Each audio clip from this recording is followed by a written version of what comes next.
Make Way for Ducklings by Robert McCloskey. Mr. and Mrs. Mallard were looking for a place to live. But every time Mr. Mallard saw what looked like a nice place, Mrs. Mallard said it was no good. There were sure to be foxes in the woods or turtles in the water, and she was not going to raise a family where there might be foxes or turtles. So they flew on and on.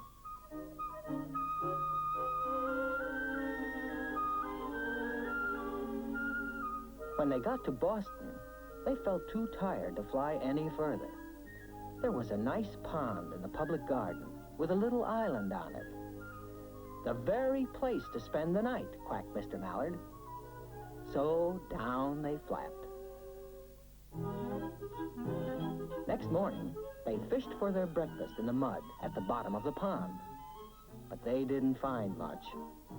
Just as they were getting ready to start on their way, along came a boat pushed by a strange, enormous bird. There was a man sitting on its back. "Good morning," quacked Mr. Mallard, being polite. The big bird was too proud to answer. But the people on the boat threw peanuts into the water. So the Mallards followed them all round the pond and got another breakfast, better than the first.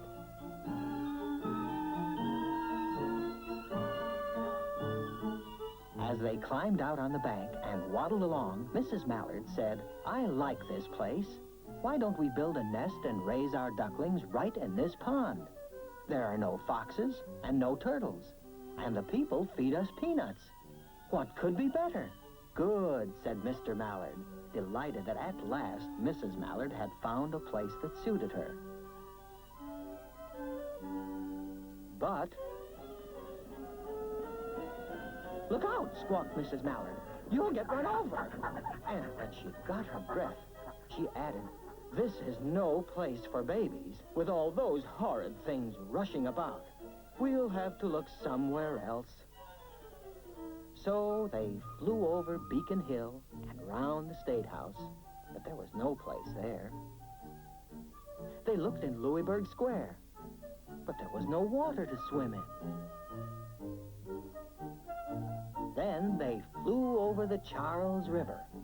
"This is better," quacked Mr. Mallard. "That island looks like a nice, quiet place, and it's only a little way from the public garden." "Yes," said Mrs. Mallard, remembering the peanuts. "That looks like just the right place to hatch ducklings." So they chose a cozy spot among the bushes near the water and settled down to build their nest. And only just in time, for now they were beginning to molt. All their old wing feathers started to drop out. They would not be able to fly again until the new ones grew in. But of course, they could swim. And one day they swam over to the park on the riverbank. And there they met a policeman called Michael.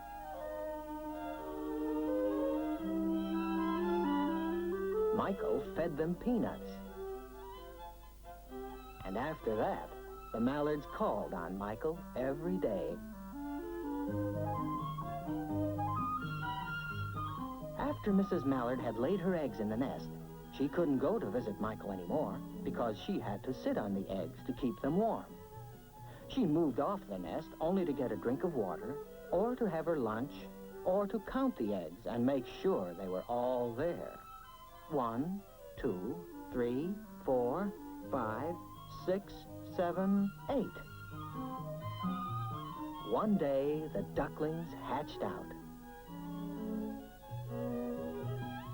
First came Jack,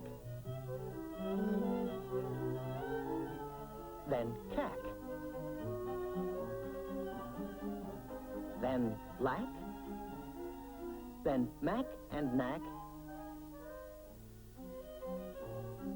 and Whack and Pack and Quack. Mr. and Mrs. Mallard were bursting with pride. It was a great responsibility taking care of so many ducklings, and it kept them very busy. One day, Mr. Mallard decided to take a trip to see what the rest of the river was like. So off he set. "I'll meet you in a week in the public garden," he quacked over his shoulder. "Take good care of the ducklings." "Don't you worry," said Mrs. Mallard. "I know all about bringing up children." And she did.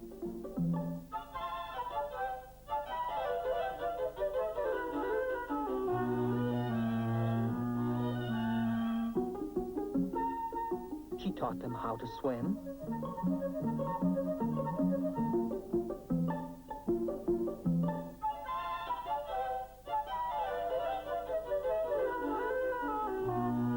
And she taught them how to dive.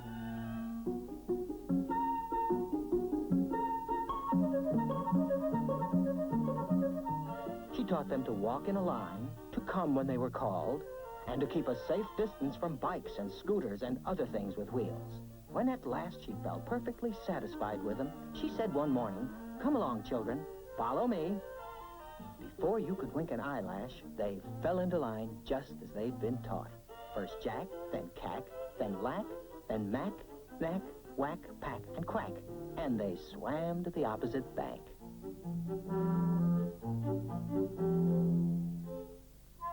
There, they waded ashore.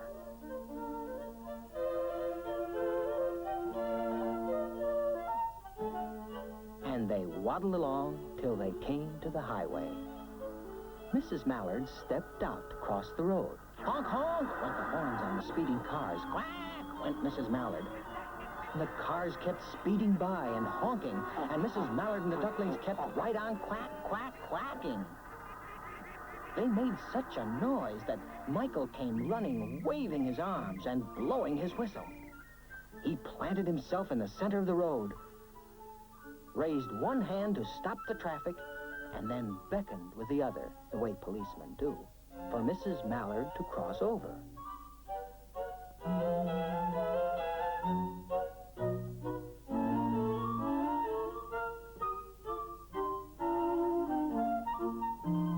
As soon as Mrs. Mallard and the ducklings were safe on the other side and on their way down Mount Vernon Street, Michael rushed back to his police booth.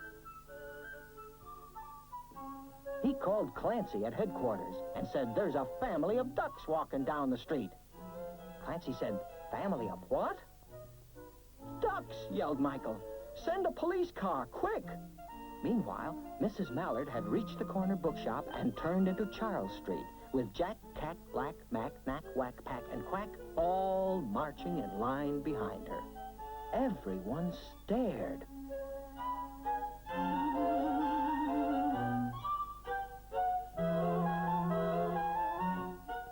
An old lady from Beacon Hill said, "Isn't it amazing?" And the man who swept the streets said, "Well, now, ain't that nice?"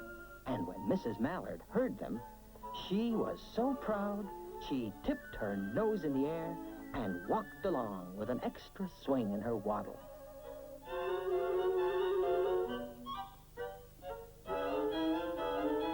When they came to the corner of Beacon Street, there was the police car with 4 policemen that Clancy had sent from headquarters. The policemen held back the traffic so Mrs. Mallard and the ducklings could march across the street.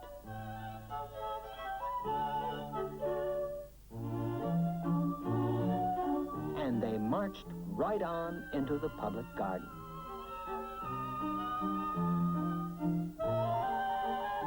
Inside the gate, they all turned round to say thank you to the policeman. The policeman smiled and waved goodbye.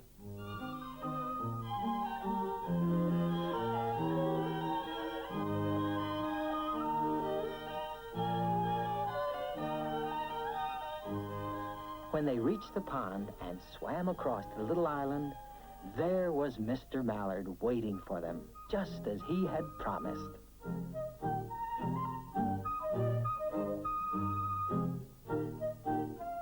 The ducklings liked the new island so much that they decided to live there.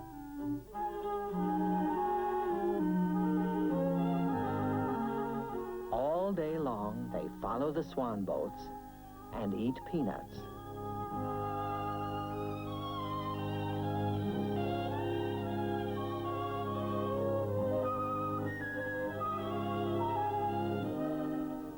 when night falls, they swim to their little island and go to sleep.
Well, she can't have gone too far. Maybe she's just gone for a walk. She ran away when she had the milk one and I don't know where she is. Oh, did you have a look under the bed? Yes? Maybe have a look in the garden. She's probably out there. Okay.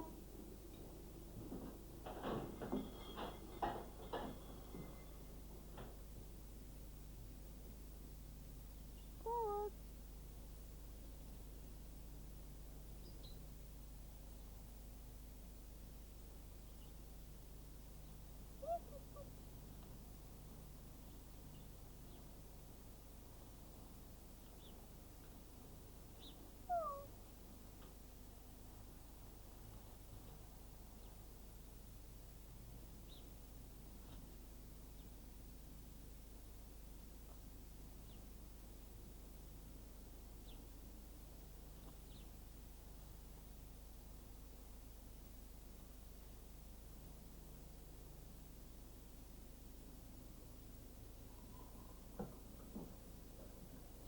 Garden. Oh, don't worry, love. She'll be back soon. Oh, Rachel, I want you to go to the newsagent and get me some newspaper, okay? You can buy some lollies, too, while you're there. You never know, on the way back you might even find Puss. He's safe.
What? No, I haven't.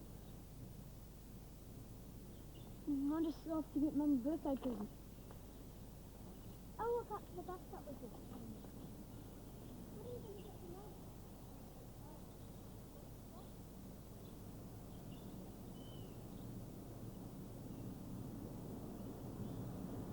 I wonder when the bus is going to come, Rachel. In a few seconds. Probably don't.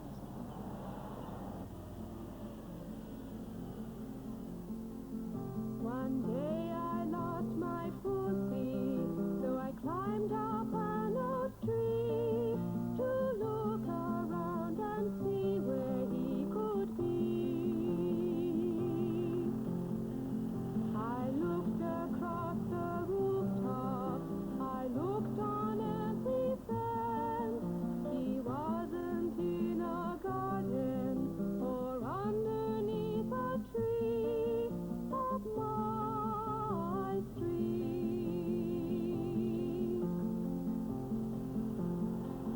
One day I lost my pussy, so I climbed up an oak tree to look around and see where he could be. Yes. Hello, Stephen. There we are. Thank you. Thanks very much. Good, thank you. Hello. Hello, Mr. Payne. Could I have Mum's newspaper and a few lollies? Oh, there's the paper. What sort of lollies would you like? Some fries. Mm-hmm. Some fries. Yep. And one of those. There we are. Thank you. I lost Puss. Well, that's fair luck. When did you lose him? This morning. Oh, would you like me to put a notice on the window? That might help. Yeah, that'd be great. All right, then. Now, what will we write on it? Lost. Siamese. Kitten. Contact. Rachel. Number 11. Taruna. Crescent.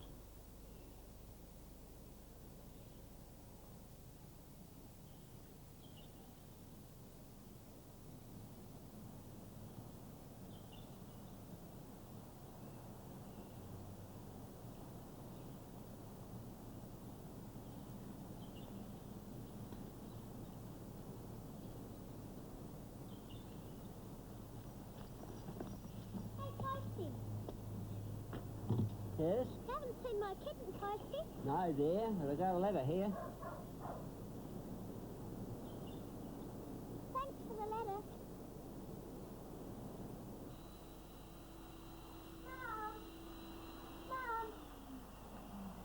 Yes, Here's a letter for you. oh, dear. Did you find Puss? No. I hope she wasn't caught in the rain. Probably make her come home anyway. Why don't you go and ask Caroline where she is?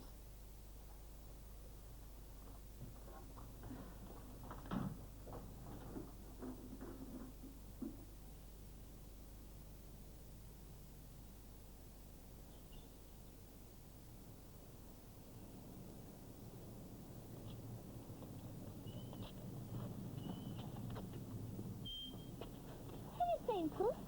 No, sorry, I've been with Grandma all day and I haven't seen Puss anywhere. I've been looking everywhere for her, and I don't know where else to look.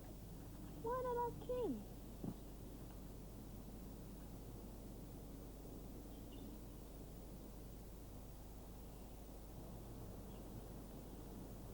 Excuse me? Have you seen my kitten? No, sorry, miss. What are you doing? Looking after your electrical wires. They could be dangerous things. Are they dangerous for kittens? Yes, they are. Could you look for Puss up there? Okay. Not out there. She's not out there. She's not out there. And she's not out there. Thanks anyway. Bye, Caroline. Bye.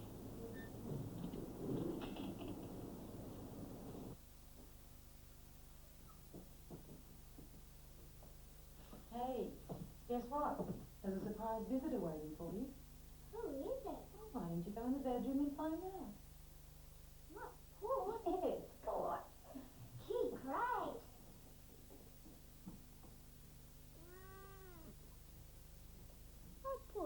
been looking everywhere for you.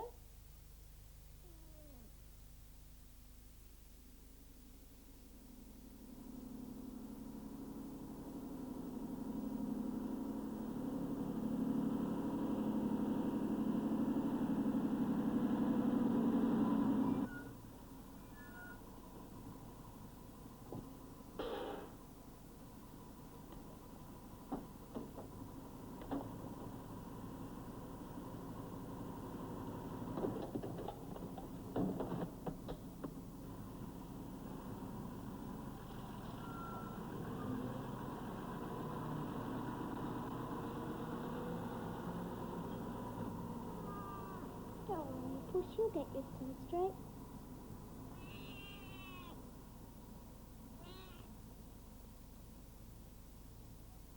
One day I lost my pussy, so I climbed up an oak tree to look around and see where he could be.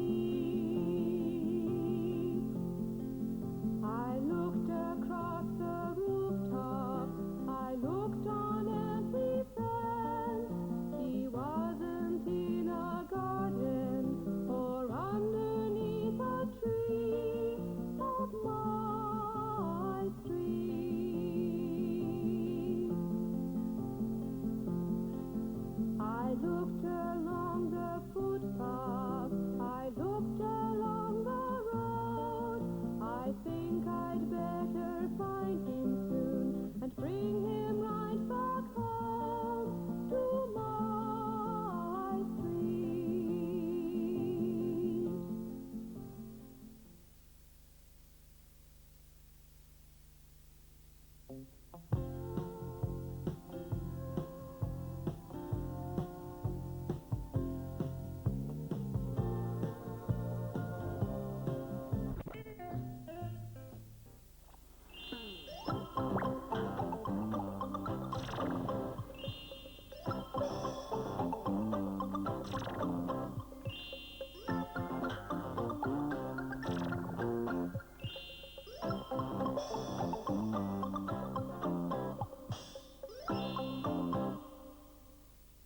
Words and pictures.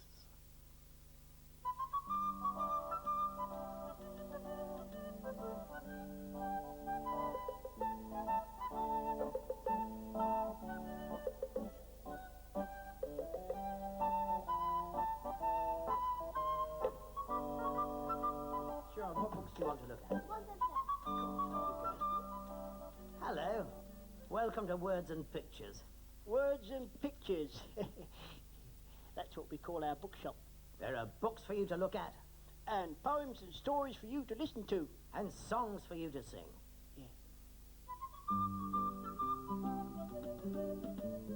Five red apples hanging on a tree. Five red apples I can see. Let's give one to the girl next door. Shake it from the apple tree. And that leaves four. Four red apples hanging on a tree. Four red apples I can see. Along comes the wind and it bends that tree. Another apple tumbles down. And that leaves three. Three red apples hanging on a tree. Three red apples I can see. Down swoops a bird from the sky so blue. Pecks away another one. And that leaves two. Two red apples hanging on a tree. Two red apples I can see. Along comes a farmer with a great big gun. Shoots an apple off the tree. And that leaves one. One red apple hanging on a tree. One red apple I can see. Then in the evening when the day is done, the caterpillar gobbles it up. And then leaves none. Wow! Did you see how that caterpillar gobbled up the last apple? Maybe he was a very hungry caterpillar. That's it. That's what? Well, that's the name of the story about a caterpillar who kept on eating and eating and eating and eating. The very hungry caterpillar. Will you read it to us? Of course. Goody! Would you like to hear a story about a caterpillar with an enormous appetite? Would you? Yes, please. Good. Come on. Come on. Now, that's it. Sit down there. The very hungry caterpillar. Wait for me! That's better. Right. Fine. In the light of the moon, a little egg lay on a leaf.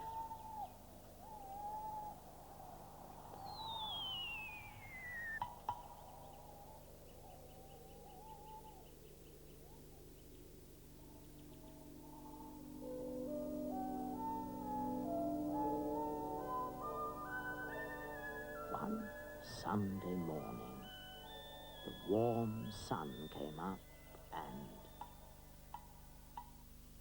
pop! Out of the egg came a tiny and very hungry caterpillar. He started to look for some food. On Monday, he ate through one apple, but he was still hungry.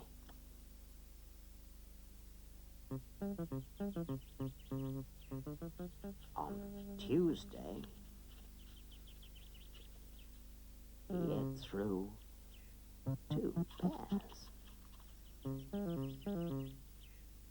but he was still hungry. On Wednesday, he ate through 3 plums, but he was still hungry. On Thursday, he ate through 4 strawberries, but he was still hungry. On Friday, he ate through 5 oranges, but he was still hungry. On Saturday, he ate through 1 piece of chocolate cake, 1 ice cream cone, 1 pickle, 1 slice of Swiss cheese, 1 slice of salami, 1 lollipop, 1 piece of cherry pie, 1 sausage, 1 cupcake, and 1 slice